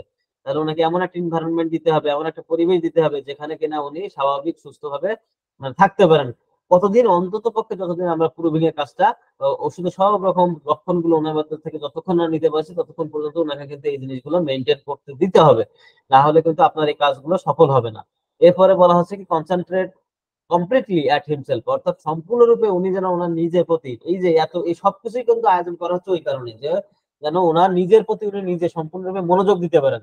তা নাহলে তো উনি লক্ষণগুলো পরিষ্কার পরিষ্কার ভাবে উপস্থাপন করতে পারবেন না। আপনার কাছে ইন্টেলিজেন্স তার বুদ্ধিমত্তাকে যেন সম্পূর্ণরূপে উনি কাজে লাগাতে পারেন। দেখা গেল এমন একটা পরিবেশ আপনি রাখলেন, ওনার পর্যাপ্ত ঘুমই হলো না, এখন ঘুম না হওয়ার কারণে উনি প্রচন্ড রকম বিরক্ত হয়ে গেছেন বা ওনার খিটখিটে ভাব এমনিতেই অ্যারাইজ হয়ে গেছে। ফলে কি হচ্ছে যে আপনি ওনার কাছে কিন্তু পরিপূর্ণ লক্ষণটা কিন্তু পাচ্ছেন না। এরপরে কি হতে পারে যে ability to express with description his own, অর্থাৎ তার ভিতরে সেই সক্ষমতা সম্পন্ন গুণ থাকতে হবে যে ওনার নিজের কষ্ট আসলে আমার মাথা ঘোরাচ্ছে নাকি ব্যথা করছে না কি জ্বালা করছে, মানে এই যে কনফিউশন যদি এমন ব্যক্তি আপনি নির্বাচন করলেন যিনি কিনা তার মাথায় ব্যথা নাকি জ্বালা নাকি যন্ত্রণা এটাই উনি বলতে পারছেন না, হ্যাঁ, তাহলে তো আপনি নিতে পারবেন না যে আসলে কি হচ্ছে ওষুধটাতে। হ্যাঁ, ওটা জ্বালা করতেছে নাকি যন্ত্রণা করতেছে নাকি সবগুলোই পর্যায়ক্রমে হচ্ছে, এটাও তো একটা লক্ষণ হতে পারে। আপনি কিন্তু তখন কোনো কিছু পাবেন না। ফলে ওই ব্যক্তিকেই আপনাকে নির্বাচন করতে হবে বা এমন গুণ সব তার ভিতরে থাকতে হবে যেন উনি ওনার যে লক্ষণগুলো, ওনার যে অনুভূতিগুলো, লক্ষণ বলতে ওনার অনুভূতি গুলা যেন উনি খুব স্পষ্ট করে বলতে পারেন, না আমার এটা মাথায় যন্ত্রণা করছে, না আমার এটা এখন মাথা ফেটে যাচ্ছে, এটা অন্য কোনো অনুভূতি না, এখন কনফিডেন্টলি যেন বলতে পারেন, এরকম সক্ষমতা সম্পন্ন ব্যক্তিকেই আপনি নির্বাচন করবেন একাজে। যাই হোক, এটা ছিল আমাদের 126 নম্বর অ্যাফোরিজমের আলোচনা। এখন আসি আমরা 127 নম্বর অ্যাফোরিজম। 127 নম্বর অ্যাফোরিজম যেটা বলছে এটা খুবই ইম্পর্টেন্ট একটা অ্যাফোরিজম। দেখুন আমাদের মানে এই অ্যাফোরিজমটাতে যেটা ধারণা দিচ্ছে যে কোনো একটা ভেষজ, এই ভেষজটা আমরা সুস্থ, এই যে আমরা সবসময় বলে থাকি যে আমাদের হোমিও ওষুধগুলা সবসময় প্রুভিং হয় কোথায়, একদল সুস্থ, শারীরিক এবং মানসিক ভাবে সুস্থ স্ত্রী এবং আপনার পুরুষ, এই একটা টিমের পরে প্রকাশ মানে প্রুভিং হয়, এটাকে পরীক্ষা করা হয়। কেন করা হয় সেইটারই ব্যাখ্যা হচ্ছে 127 নম্বর অ্যাফোরিজম। কারণ কোন ভেষজের মধ্যে কোন গুণ আছে, যে গুণটা আপনার মানে নারীকে বেশি প্রভাবিত করে নাকি পুরুষকে বেশি প্রভাবিত করে, এইটা তো আপনি জানেন না, যেহেতু সেটা প্রুভিং হয়নি। এখন প্রুভিং এর সময় এটা বোঝা যাবে। এখন দেখা গেল আপনি পালসেটিলা মেডিসিনটাকে নির্বাচন করেছেন বা প্রুভিং করতে চাচ্ছেন, তো এই প্রুভিংটা করলেন কি শুধুমাত্র মেলদের উপরে আপনি প্রুভিং করলেন, ফিমেলদেরকে আনলেন না। তাহলে পালসেটিলা যে ফিমেলদের জন্য এত বড় একটা ফিল্ড, চোখ বন্ধ করে সবাই তো মানে ফিমেল হলেই পালসেটিলার কথা চিন্তা করে, এমনই একটা তার দখল ফিমেলদের প্রতি। তার মানে ঈশ্বরের আশীর্বাদ পালসেটিলার মধ্যে এমন ক্ষমতা দিয়ে দিচ্ছেন যেটা ফিমেলদের অর্গানের উপরে বিশেষ ক্ষমতা সম্পন্ন একটা রেমেডি আমাদের। কিন্তু আপনি যদি এটা যখন প্রুভিং করতে গেছেন তখন হয়তো শারীরিকভাবে সুস্থ, শারীরিক এবং মানসিকভাবে সুস্থ টিম আপনি নির্বাচন করেছেন ঠিকই, কিন্তু আপনার টিমে কোনো মহিলা নাই। তাহলে কি এই যে তার আপনার পিরিয়ডিক যে বিভিন্ন ধরনের মেনস্ট্রুয়াল যে ধরনের সমস্যাগুলো রয়েছে, তার যে আপনার বিভিন্ন লিকোরিয়া প্রবলেম গুলো রয়েছে, তার যে অন্যান্য যে মানে যে প্রবলেম গুলা আমাদের নারী এবং পুরুষ উভয়ের বোধ হতে পারে, এইগুলো ব্যতীত অন্য যে লক্ষণগুলো সেপারেটলি রয়েছে সেটা যখন আপনার প্রকাশিত হবে, এরকম যে লক্ষণগুলো রয়েছে সেটা কি আপনি পুরুষের মধ্যে পাবেন? এটা কি সম্ভব? একটা পালসেটিলা প্রুভিং করার জন্য পালসেটিলা কি সম্ভব হবে একজন পুরুষের মধ্যে তার মাসিক সংক্রান্ত বিভিন্ন ত্রুটি বিচ্যুতি ফুটাই তুলতে, এটা কি সম্ভব হবে? এটা কিন্তু কখনো সম্ভব হবে না। এজন্যই বলা হচ্ছে যে অবশ্যই ওষুধগুলা নারী এবং পুরুষের উপরে প্রুভ করা প্রয়োজন। যেজন্য এখানে আমি লিখেছি ভেষজের গুণাগুণ সর্বতোভাবে সম্পূর্ণ জানার জন্য নারী ও পুরুষ উভয় দেহে এটার পরীক্ষার প্রয়োজন। আসুন স্যার দেখি এটাকে কি বলছেন। স্যার বলছেন the medicine must be tested, ওষুধ অবশ্যই পরীক্ষিত হতে হবে on both males and females, উভয় মানে পুরুষ এবং নারী উভয়ের উপরে এটা পরীক্ষিত হতে হবে। In order also to reveal the attentions of the health they produce in the sexual sphere, অর্থাৎ তাদের যে আমাদের যে নারী পুরুষের যে মানে জৈ মানে যৌন যে পার্থক্যটা রয়েছে, শারীরিকভাবে যে গঠনগত যে পার্থক্যটা রয়েছে, এই যে ক্ষেত্রটা, এই যে ফিল্ড, এই ফিল্ডের পরে কার কি প্রভাবটা রয়েছে সেইটা আমরা পরীক্ষা যেন করে এটাকে আবিষ্কার করতে পারি, এটাকে যেন আমরা বুঝতে পারি, তার জন্য আমাদের এটা প্রয়োজন। যেমন আমি আপনাকে যেটা পালসেটিলার একটা এক্সাম্পল দিচ্ছিলাম, ধরুন এই পালসেটিলার এক্সাম্পলটা যদি আপনি কিনা শুধুমাত্র ফিমেল ব্যাপারে প্রকাশ করতেন, তাহলে আপনি দেখতে পাচ্ছেন কি যে শুধুমাত্র একটা ফিমেলদের বিশাল একটা মানে হাজারো সিমটম এখানে অ্যারাইজ করতেছে, কিন্তু এগুলো কি পুরুষের সেক্সুয়াল অর্গানে পরে কি এটা কোনো আপনার প্রভাব ফেলে না? অবশ্যই ফেলে। আপনি পালসেটিলা মেডিসিনটা যখন পড়বেন তখন দেখবেন যে পালসেটিলাতে বলা হচ্ছে এখানে গ্লিড তৈরি হয়, পুরুষের আপনার পেনিসে গ্লিড, পুষ জাতীয় জিনিস কিন্তু তৈরি করতে পারে। তাহলে এই যে একটা গুরুত্বপূর্ণ লক্ষণ, এটা কিন্তু বাদ পড়ে যেত যদি কিনা আপনি শুধু ফিমেল ব্যাপারে পরীক্ষা করতেন। যে কারণে কোন সাবস্টেন্স, মেডিসিনাল সাবস্টেন্স যেটা আপনি প্রুভ করতে চাচ্ছেন, সেইটার কি গুণাবলী রয়েছে এটা আপনি জানেন না। যেহেতু পরীক্ষা করতে চাচ্ছেন, এটা ফিমেল অর্গানে পরেও তার প্রভাব বেশি থাকতে পারে, মেল অর্গানে পরেও প্রভাব থাকতে পারে, কোন অর্গানে পরে প্রভাব নাও থাকতে পারে। যাই হোক না কেন, সেটা আপনাকে সত্য এবং সঠিকভাবে প্রমাণ সাপেক্ষে আপনাকে কিন্তু গ্রহণ করতে হবে। যে জন্য যেটা করতে হবে, আপনাকে অবশ্যই ফিমেল এবং মেল উভয় বডিতেই ওই সাবস্টেন্স একইভাবে করে আপনাকে প্রয়োগ করতে হবে, এবং তখন না বোঝা যাবে ঘটনাগুলো কি কি। যখন এইভাবে প্রয়োগ করবেন দেখবেন অনেক লক্ষণ পাচ্ছেন যেগুলো কমন, যেটা কিনা নারী পুরুষ উভয়েরই থাকতে পারে। বাতের ব্যথা থাকতে পারে, মাথায় ব্যথা থাকতে পারে, গরম লাগা থাকতে পারে, পিপাসাহীনতা তৈরি হতে পারে। এই যে হাজারো লক্ষণ কিন্তু তৈরি হতে পারে, যেগুলো কমন, এটা পাবেন। কিন্তু অবশ্যই তাদের যেহেতু সেক্সুয়াল অর্গান গুলো রয়েছে, সেইগুলো পার্থক্য রয়েছে, সেক্ষেত্রে আপনি অনেক হাজার হাজার ভিন্ন ভিন্ন লক্ষণ পাবেন, যেটা কিনা আপনি যদি উভয় আপনার উভয় জেন্ডারে যদি আপনি প্রয়োগ না করেন, আপনি বুঝতে পারবেন না। হ্যাঁ, সেই ক্ষেত্রে দেখেন হতে পারে অনেক মেডিসিনে কি ব্রেস্ট টিউমার হতে পারে, ব্রেস্ট ব্যথা হতে পারে, অনেকের দেখবেন যে আপনার ব্রেস্ট থেকেও কোনো আপনার ডিসচার্জ যাচ্ছে, মেডিসিনের প্রভাব এটা যাচ্ছে। তাহলে আমাদের কি এটা কিন্তু যদি একটা মেলের পরে যদি প্রয়োগ করেন, তার তো ব্রেস্ট নেই, সেটা অনুভব করবে কিভাবে, তার এই জিনিসটা আসবে কিভাবে? আবার অনুরূপ ভাবে দেখা যাচ্ছে যে আপনার কোনো মেল যিনি, তার হয়তো আপনার নাইট পলিউশন হতে পারে, তার হয়তো আপনার ইম্পর্টেন্সি কোনো কিছু দেখা যেতে পারে। এই যে বিভিন্ন ধরনের প্রবলেম গুলো একটা মেল যিনি ফেস করে থাকেন, তাকে তার শরীরে মানে অ্যারাইজ হতে পারে, সেটা তো আপনি ফিমেলের পরে পাবেন না। আবার মহিলাদের জরায়ু সংক্রান্ত অনেক অনেক আপনার সিমটম রয়েছে, সেই সিমটম গুলো কিন্তু আপনি মেলের মধ্যে কখনোই পাবেন না, যতই আপনি ওষুধ পেটে খাওয়ান না কেন। সঙ্গত কারণেই আপনাকে ওষুধ যখন প্রুভিং করতে হবে, অবশ্যই উভয় লিঙ্গের উপরেই প্রয়োগ করতে হবে, যেন এটা যদি কিনা ওই মেডিসিনের মানে ওই নিজ নিজ মানে আপনার সেক্সুয়াল অর্গানে পরে, সেক্সুয়াল স্পেয়ারের পরে যদি তার কোনো ক্ষমতা থেকে থাকে, এটা যেন প্রকাশ করতে পারে, এবং সেটাকে অবশ্যই আপনাকে গুরুত্ব সহকারে নোট করতে হবে। এই জন্যই স্যার আসলে এই অ্যাফোরিজমটাকে অত্যন্ত গুরুত্ব সহকারে আমাদেরকে এই অ্যাফোরিজমকে অবতারণা করেছেন।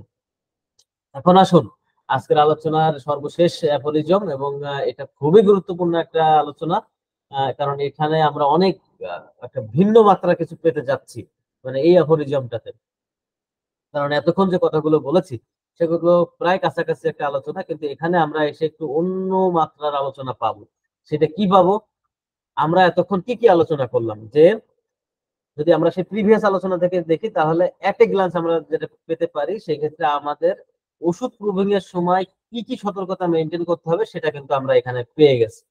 আপনি সকল সতর্কতা মেনটেন করেছেন, এখন আপনি সে নারী পুরুষ উভয়কেই রেডি রেখেছেন প্রয়োগ করার ক্ষেত্রে, কিন্তু এইবার আসুন যে আপনি কিভাবে প্রয়োগ করবেন, ওষুধটা কিভাবে প্রয়োগ করবেন সেই সংক্রান্ত বিষয়ে নির্দেশনা শুরু হচ্ছে 128 নম্বর অ্যাফোরিজম থেকে। অর্থাৎ স্যার এই অ্যাফোরিজমের মাধ্যমে আমাদেরকে জানান দিচ্ছেন যে আপনি আসলে কিভাবে করে এটা প্রুভিং করবেন, এবং এই অ্যাফোরিজমটা এখানে যে নির্দেশনা দিচ্ছেন, এটা কিন্তু স্যারের একদিনের মানে গবেষণার ফল না, এটা কিন্তু মানে কয়েক বছরের গবেষণার ফল। উনি কিন্তু এখানে এই মাত্র কয়েকটা বাক্যে আমাদেরকে কিন্তু উনি দিয়ে গেছেন, যে এটা যখন আমরা পড়বো তখন বুঝবো যে আসলে স্যার এখানে যেটা বলতে চাচ্ছেন, আপনি যে ভেষজটা প্রুভিং করবেন, ভেষজটা কিভাবে করে আপনার প্রুভারকে খাওয়াবেন। আপনি যে সবকিছু মানলেন, প্রুভারের লাইফ স্টাইল চেঞ্জ করলেন, প্রুভারকে উপযুক্ত পরিবেশ দিলেন, প্রুভারকে কি খাওয়াতে দেবেন, খেতে দেবেন না দেবেন সব রেডি করলেন। এখন আপনি যদি ভেষজটা নিয়ম অনুযায়ী না তাকে গ্রহণ করান, তাহলে তো আপনার সকল আয়োজন ব্যর্থ হবে। আমি মনে হয় বুঝাইতে পারছি। অর্থাৎ এখন সময় এসেছে, আপনি প্রুভারকে সমস্ত আয়োজন শেষ করে এখন আপনি মেডিসিন প্রুভিং এর উদ্দেশ্যে মেডিসিনটা তাকে সেবন করাবেন। সেই সময়টা এসেছে, সেবনটা করাবেন, কিভাবে সেবন করাবেন? সেইটাই স্যার আসলে এই অ্যাফোরিজমের মাধ্যমে আমাদেরকে শিখাচ্ছেন। স্যার এখানে এজন্য বলছেন যে পরীক্ষার জন্য স্থূল বা বৃহৎ মাত্রায়, মানে স্থূল আর বৃহৎ একই কথা, বৃহৎ মাত্রায় ও সূক্ষ্ম মাত্রায় ওষুধ ব্যবহারের সুবিধা অসুবিধা সমূহ। অর্থাৎ আপনি এই যে ওষুধটা খাওয়াবেন প্রবীণ এর জন্য, তাকে কি স্থূল মাত্রায় খাওয়াবেন নাকি সূক্ষ্ম মাত্রায় খাওয়াবেন, সেই বিষয়টা আসলে স্যার এই অ্যাফোরিজমে আমাদেরকে জানান দিচ্ছেন। আসলে আমরা পড়ে ফেলি, পড়লে আমরা পরবর্তীতে এটা নিয়ে আরেকটু বিস্তারিত আলোচনা করব। এখানে স্যার যেটা বলছেন, দ্য মোস্ট রিসেন্ট অবজারভেশন, অর্থাৎ মোস্ট রিসেন্ট অবজারভেশন মানে স্যার যখন অ্যাফোরিজমটা লিখছেন ওই সময়ের সব থেকে মানে সম্প্রতি ঘটে যাওয়া ওনার যে পর্যবেক্ষণ সেইটা অনুযায়ী উনি এটা লিখছেন। কি বলছেন, the most recent observation have শোন, আপনার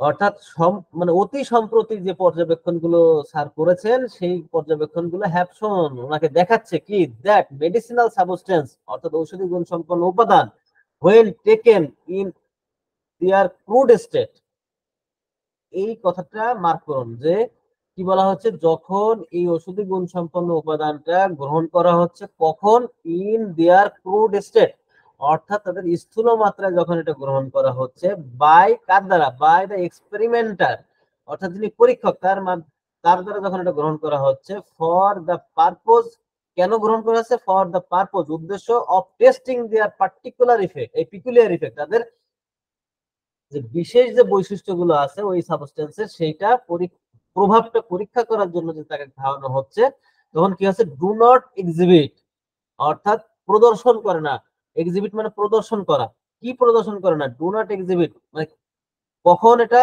বলা হচ্ছে, সম্প্রতি সময়ে স্যার যে পর্যবেক্ষণ করেছেন, কি পর্যবেক্ষণ করেছেন, কোন ওষুধি গুণ সম্পন্ন কোন উপাদান যখন কোন পরীক্ষককে ওর গুণাবলী বা ওর যে বৈশিষ্ট্য সংক্রান্ত যে প্রভাব আছে সেটা আবিষ্কারের জন্য, পরীক্ষার জন্য যখন ওনাকে স্থূল মাত্রায় খাওয়াচ্ছেন, তখন কি উনি পাচ্ছেন, ডু নট এক্সিবিট অর্থাৎ প্রদর্শন করে না, কি প্রদর্শন করে না, near the full amount of power অর্থাৎ ওই যে উপাদানটা তার সম্পূর্ণ ক্ষমতাকে প্রদর্শন করে না, that lies hidden in them যেগুলো কিনা ওই উপাদানের মধ্যে হিডেন আছে, সুপ্ত আছে, লুকায়িত আছে, সেটাকে সে সম্পূর্ণরূপে প্রদর্শন করে না। কখন, যখন কিনা আপনার এই যে ক্রুড স্টেটে ওটা যখন প্রয়োগ করা হয় অর্থাৎ স্থূল মাত্রায় যখন প্রয়োগ করা হয় তখন সেটা প্রদর্শন করে না।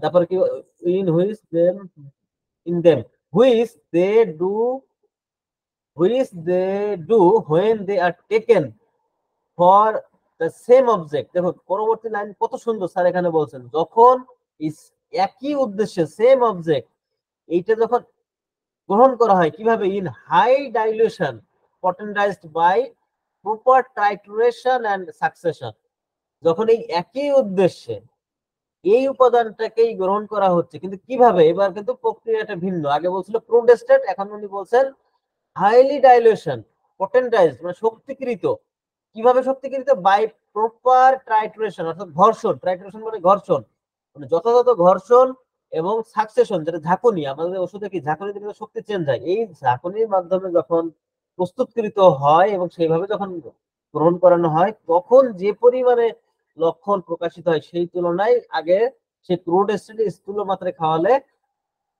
সেই পর্যাপ্ত পরিমাণ তার মানে ফুল অ্যামাউন্ট অফ পাওয়ার কিন্তু সেটা প্রকাশিত হয় না, তার কিন্তু আসে না, সেটা প্রদর্শন করতে পারে না। এটাই স্যার জানান দিচ্ছেন, by which simple operation of power which in their crude state lay hidden অর্থাৎ এই যে তার স্থূল মাত্রায় প্রয়োগের সময় এই যেগুলো তার ভিতরে সুপ্ত অবস্থায় ছিল সেটা পরিস্ফুটিত হয়ে ওঠে, তখন সেটা আপনার মানে যেটা লুকায়িত ছিল সেই শক্তিটা কিন্তু বেরিয়ে আসে, কখন, যখন কিনা এটা উচ্চ শক্তিতে খাওয়ানো হয়, এবং উচ্চ শক্তিটা কিভাবে তৈরি করা হয়, ঘর্ষণ এবং ঝাঁকুনির মাধ্যমে যখন তৈরি করে খাওয়ানো হয় প্রুভিং এর উদ্দেশ্যে, তখন বেশি পরিমাণে লক্ষণ এখানে প্রকাশিত হয়। আসলে মূল বক্তব্যটাই হচ্ছে স্যারের এখানে এটাই। এরপরে স্যার দেখেন কি বলছে যে, এন্ড ইট ওয়ার ডরম্যান্ট,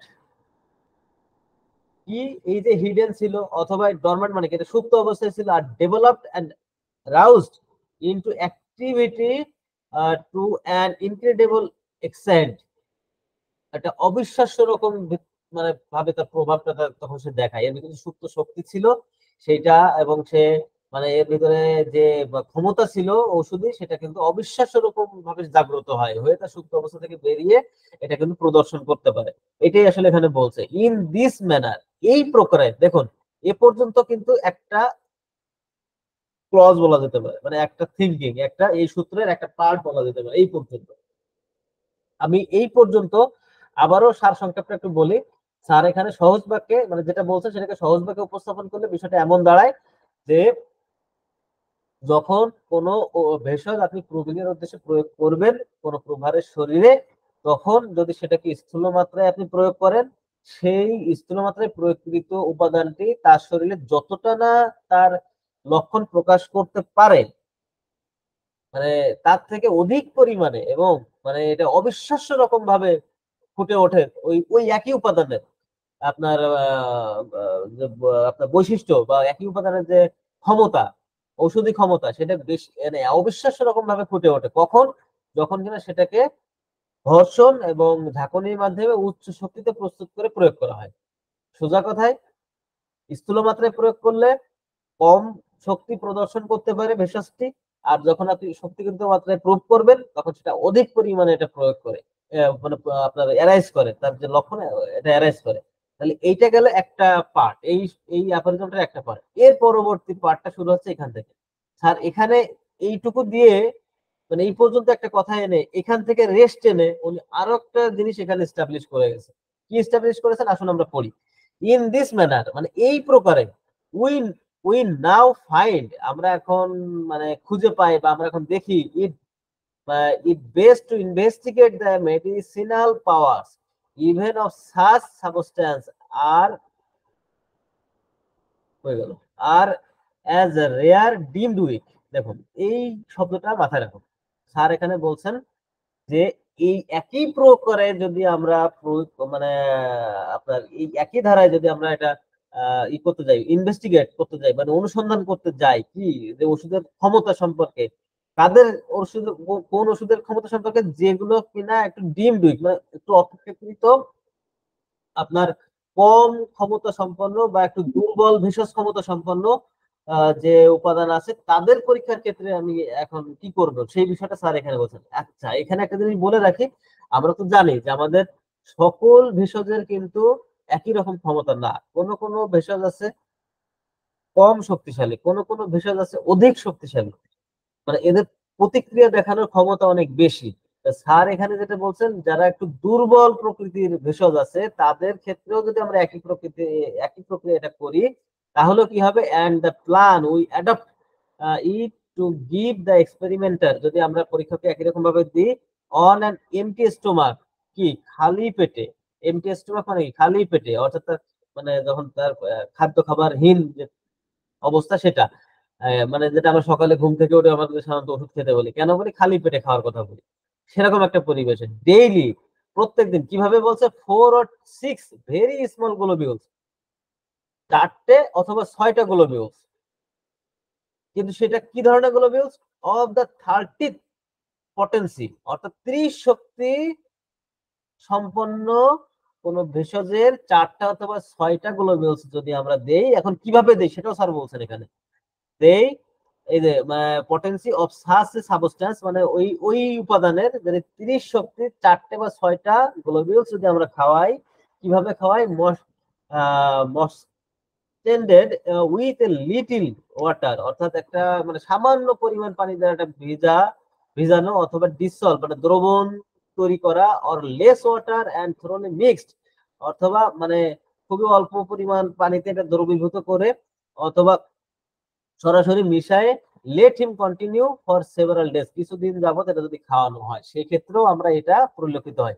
এক কথায় দ্বিতীয় পার্ট যেটা বলা হচ্ছে, এখানে দুইটা জিনিস, একটা হচ্ছে অপেক্ষাকৃত কম শক্তি সম্পন্ন যে সমস্ত ভেষজ আছে, তাদের ক্ষেত্রেও যদি একই প্রক্রিয়া এটা করা হয়, সেটাও মানে কিভাবে করতে হবে সেই বিষয়টা বলছে, এবং একই ধরনের রেজাল্ট তখন আসবে, মানে বেশি তার ভেতরে যে শক্তিগুলো অন্তর্নিহিত থাকে সেগুলো মানে বেশি পরিমাণে আপনার প্রকাশিত হবে। এটা গেল একটা জিনিস। আবার বলা হচ্ছে কি, ওষুধ খাওয়ানোর ক্ষেত্রে যেটা আমরা প্রথম আলোচনায়, মানে এই সূত্রের প্রথম আলোচনায় এটা কি বলছিলাম, যে শক্তিকৃত ওষুধ খাওয়ালে বেশি পরিমাণে লক্ষণ প্রকাশিত হয়। সেই শক্তিকৃতটা কি ধরনের শক্তিকৃত, সেটাই স্যার এখানে বলছেন যে 30 শক্তির আপনি ওই ওষুধ যদি খাওয়ান। এখন একটা প্রশ্ন আসতে পারে, আমি তো ওষুধ প্রুভিংই করলাম না, তাহলে 30 শক্তি বানাবো কেন? কথাটা কিন্তু লজিক্যাল। কিন্তু আপনি যখন প্রুভিং করতে চান, যখন আপনি প্রুভিং করতে চান, এটা হচ্ছে স্যার অ্যানিম্যাল স্যারের অভিজ্ঞতা। উনি দেখেছেন যে কোনো একটা ভেষজ উনি যখন স্থূল মাত্রায় প্রয়োগ করেছেন, অবশ্যই সেখানে কিছু বিকৃতি তৈরি হয়েছে। কিন্তু যেহেতু ওনার অনুসন্ধানী মন, উনি কি করেছেন, উনি ওনার মাথায় এটা এসেছে যে তো একই মেডিসিন আমি তো এটার স্থূল মাত্রায় প্রয়োগ করে কি পেয়েছি, কিছু লক্ষণ, কিছু বিকৃতি আমি পেয়েছি এবং সেটা আমার লিপিবদ্ধ রয়েছে। এখন আমি দেখি তো এটার শক্তিকৃত উপাদান আমি যদি প্রয়োগ করি তাহলে কি আসে।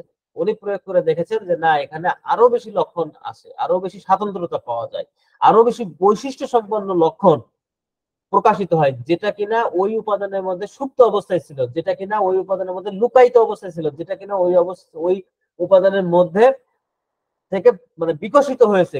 কখন যখন এটা শক্তিকৃত করা হয়েছে। শক্তিকৃত কিভাবে উনি করেছেন, উনি প্রথমে এটা ট্রাইট্রেশন করেছেন, ওটাকে সাকসেশন করেছেন, এই যে প্রক্রিয়াটা উনি করেছেন সেই ক্ষেত্রে, এবং উনি এটা দেখেছেন যে 30 শক্তিতে উনি যখন এটা প্রয়োগ করেছেন তখন বেশি পরিমাণ লক্ষণ পাওয়া গেছে। এখন এই যে ওনার যে অভিজ্ঞতা, এই অভিজ্ঞতার কারণে সূত্রটা উনি এখানে আমাদের জন্য রেখে গেছেন। ফলে আমরা যখন কোনো ওষুধ এখন প্রুভিং করব, তখন আমরা অবশ্যই 30 শক্তি মানে ওইটা কি লক্ষণ প্রকাশ করবে সেটা তো আমরা জানি না, কিন্তু অবশ্যই তার 30 শক্তিটা আগে রেডি করে নেব। কারণ আমাদের শক্তিকরণ কিভাবে করতে হয় সেটা তো আমরা জানি। সেই শক্তিকরণ যদিও আপনাদের এখনো সেকেন্ড ইয়ারে ওই আলোচনা হয়নি, এটা 271 নম্বর অ্যাফোরিজম যে কিভাবে করে আপনার ওষুধ প্রস্তুত করতে হয়। এইগুলো যে আলোচনা হচ্ছে কিন্তু প্রুভিং এর আলোচনা, কিন্তু আপনি সবকিছু কমপ্লিট করার পরে যখন 271 নম্বর অ্যাফোরিজমে যাবেন, তখন দেখবেন যে সেখানে স্যার বলছেন যে কিভাবে করে আপনি ওই ওষুধ প্রস্তুত করবেন, ওষুধটা যে কিভাবে প্রস্তুত করবেন এইটা আপনি ওইখানে শিখবেন। সেটা একটা বিশাল আলোচনা, মানে ওই একটা অ্যাফোরিজম মানে পুরো 1-1.5 ঘন্টার আলোচনা। যাই হোক, এটা যদি কখনো সুযোগ হয়, যদি আমার সিলেবাসের ভিতরে না, যদি আপনারা চান কোনো একদিন একটা বাড়িতে একটা ক্লাস নিয়ে আমি দেখাই দিতে পারবো। এটা আমার মানে খুব চমৎকার ভাবে রেডি করা আছে। তো যাই হোক, এখন যেটা আসি যে আপনার 30 শক্তি, এখন আপনি 30 শক্তি থেকে ওষুধ রেডি করবেন, করে এই 4টা থেকে 6টা দানা খুবই ছোট যেটা গ্লোবেলস 10 নম্বর গ্লোবেলস, এটা আপনি একটু পানিতে ভিজায়ে প্রত্যেকদিন ওই যে প্রভাত তাকে খাওয়াবেন। তাহলে হবে কি, ওর কয়েকদিন খাওয়ালে দেখবেন যে ওর ভিতরে কিছু লক্ষণ প্রকাশিত হচ্ছে, এবং এই লক্ষণটা অপেক্ষাকৃত বেশি লক্ষণ প্রকাশ করে কার তুলনায়, যদি কিনা ওই একই উপাদানটা আপনি স্থূল মাত্রায় খাওয়ান তাহলে। এখানে এখানে আরো কতগুলো গুরুত্বপূর্ণ পয়েন্ট রয়েছে, যে পয়েন্টগুলো আপনাদেরকে অবশ্যই মাথায় রাখতে হবে। মানে এই অ্যাফোরিজমে কিন্তু শুধুমাত্র এইটুকু না, এর ভিতরে কিন্তু আরো অনেক গূঢ় রহস্য রয়েছে। সেই গূঢ় রহস্যগুলো আমি এখন আপনাদেরকে বলতে চলেছি, আপনারা মন দিয়ে এটা একটু কাইন্ডলি মার্ক করবেন। সেটা হচ্ছে, অনেক ক্ষেত্রেই আপনি পাবেন যেখানে কিনা আপনি যখন কোনো ওষুধ প্রয়োগ করবেন স্থূল মাত্রায়, সেটা দুই রকম ক্রিয়া ঘটাবে। একটা, তার ঔষধি শক্তি সম্পন্ন বৈশিষ্ট্য প্রকাশ করবে, আবার বিষক্রিয়া তৈরি করবে। সঙ্গত কারণেই আপনাকে কিন্তু এই জিনিসগুলো সতর্কতার সাথে মেনটেন করতে হবে। যে আপনি, এখন প্রশ্ন আসতে পারে যে তাহলে আমি কিভাবে প্রুভ করবো। হ্যাঁ, আপনি অবশ্যই প্রুভ করবেন খুবই ধীরে ধীরে। এখানে মানে তড়িঘড়ি করার কোনো কিছু নাই। যে আপনি যদি স্থূল মাত্রায় প্রুভিং করতে চান, সেক্ষেত্রে খুবই অল্প অল্প করে প্রয়োগ করবেন, কারণ এটা কি বিষক্রিয়া তৈরি করতে পারে কিনা সেটা তো আপনার অজানা। যদি বিষক্রিয়া তৈরি করে, তখন তো ঘটনা অন্যদিকে ধাবিত হবে। সঙ্গত কারণে এটাকে যখন আপনি স্থূল মাত্রায় প্রয়োগ করতে চাইবেন বা প্রুভ করতে চাইবেন, তখন খুবই অল্প মাত্রায় প্রয়োগ করে করে করে করে আগাতে হবে। যে না, আমি অল্প মাত্রায় প্রয়োগ করলাম, করে দেখলাম যে কি কি পরিবর্তন আসলো, সেটা আমি পেলাম না, তাহলে আরেকটু ডোজ বাড়িয়ে দিলাম, মানে পরিমাণটা বাড়ালাম। ডোজ বলতে আমি এখানে পরিমাণ বোঝাচ্ছি। সেখানেও কিছু পেলাম না, আর একটু দিলাম, হালকা হালকা পাচ্ছি, এই যে হালকা হালকা পাইলাম, আর একটু বাড়ালাম, এইভাবে করে কিন্তু আগাতে হবে যেন কোনো বিপজ্জনক পরিস্থিতি তৈরি না হয়। ঠিক আছে? যেমন আপনি নিশ্চয়ই জানেন, আমরা প্রত্যেকদিন কি খাই। ধরুন আমরা কি খাই, রেগুলার আমরা কিন্তু আলু খাই। মানে রান্না, মানে এমন কোন জিনিস নেই যেটার মধ্যে আলু নাই, আমরা কিন্তু আলু খাচ্ছি। এখন আলু এই যে আমরা খাচ্ছি, এটা কি স্থূল মাত্রায় তো গ্রহণ করতেছি, তরকারিতে খাচ্ছি, ভাজিতে খাচ্ছি, মানে ভর্তায় খাচ্ছি, সব জায়গায় আলু খাচ্ছি। আর আলু থেকে কি আমাদের ওষুধ তৈরি হয়েছে না? অবশ্যই ওষুধ তৈরি হয়েছে। তাহলে সেই যে ওষুধটা এই একই আলু থেকে তো তৈরি হয়েছে, আমরা এটা যখন মানে এই স্থূল মাত্রায় খাচ্ছি, এটা কিন্তু কোনো প্রভাব দেখাচ্ছে না। অথবা আপনি নেট্রামিউরের কথা ধরুন, যেটা লবণ, এটা আপনি স্থূল মাত্রায় খাচ্ছেন, এর স্থূলমাত্রা খাইলে কি হবে? আপনার কাছে যখন কোনো পেশেন্ট আসে, যখন দেখেন যে নেট্রামিউরের পেশেন্ট, কি করে বোঝেন? ওই পেশেন্টের একটা বড় বৈশিষ্ট্য থাকে কি, যে পেশেন্ট মুট মুট লবণ খায় বা প্রচুর লবণ খায়, বা মারা এসে অভিযোগ করে বাচ্চার কারণে আমার লবণের কোটা উঁচুতে রাখতে হয়। এখন আপনি বলুন, এই যে সে মুট মুট লবণ খাচ্ছে, নেট্রামিউরই তো খাচ্ছে, নেট্রামিউর খাওয়ার ফলে নেট্রামিউরের লক্ষণ কি তার শরীরে প্রকাশিত হচ্ছে? মেডিসিনাল যে ম্যাটেরিয়ামেডিকাতে উল্লেখিত লক্ষণগুলো কি আসছে? আসছে নাকি?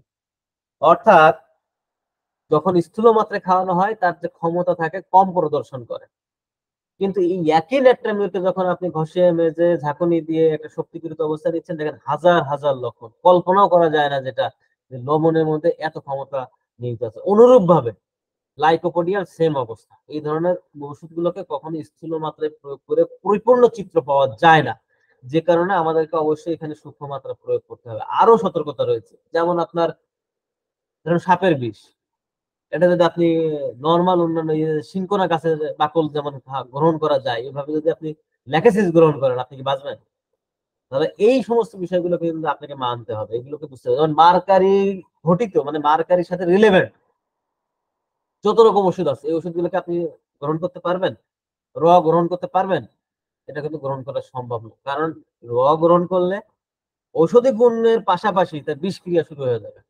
এজন্য এই সমস্ত ক্ষেত্রে আমাদের শক্তিযুক্ত ভাবে এটা প্রুভিং করতে হবে, এটা আমাদের গ্রহণ করতে হবে, এবং সেভাবে করে আমাদের মানে প্রুভিং এর কাজটা সম্পন্ন করতে হবে। আমি মনে হয় আজকের যে আলোচনা, আমার আলোচনাটা এইটুকু বলে এখানে শেষ করতে চাচ্ছি। আমার মনে হয় আপনাদের কাছে এই সূত্র সম্পর্কে যেটুকু যা ধারণা দেওয়ার বা যেটুকু যা স্যার বলেছেন সেটা আমি পরিপূর্ণভাবে উপস্থাপন করতে পেরেছি। এরপরেও যদি আপনাদের কোনো প্রশ্ন থাকে, আমি বিনীতভাবে অনুরোধ করবো আপনারা যে কোনো ধরনের প্রশ্ন করতে পারেন, আমি চেষ্টা করব আজকের আলোচনার মধ্য থেকে প্রশ্নগুলো উত্তর দেওয়ার। ধন্যবাদ সকলকে আমাকে এতটা সময় দেওয়ার জন্য, এত সময় আমার সাথে থাকার জন্য। আপনাদের প্রত্যেককেই জানাচ্ছি আমার পক্ষ থেকে কৃতজ্ঞতা এবং ধন্যবাদ।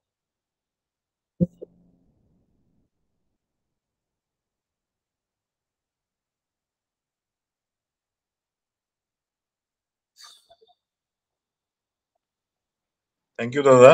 চলে যাই আমরা।